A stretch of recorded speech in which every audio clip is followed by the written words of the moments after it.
حضرت موسیٰ علیہ السلام کلیم اللہ تھے۔ روزانہ اپنے رب سے ہم کلام ہوتے تھے۔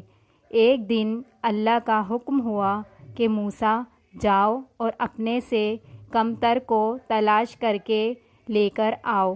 موسیٰ علیہ السلام نے حکم خدا سے ساری کائنات چھان ماری مگر اپنے سے کم کسی کو نہ پایا۔ شام کو خالی ہاتھ لوٹے۔ اللہ پاک نے فرمایا، اے موسیٰ، اگر آپ ایک بکری کے بچے کو ہی لے آتے تو ہم آپ کو نبوت سے محروم کر دیتے۔ کسی کو اپنے سے حقیر نہ سمجھو، کیونکہ اللہ نے ہر کسی میں کوئی نہ کوئی خوبی ضرور رکھی ہے۔ سبحان اللہ۔ اگر آپ کو میری ویڈیو اچھی لگی ہو تو لائک اور سبسکرائب کرنا نہ بھولیے گا۔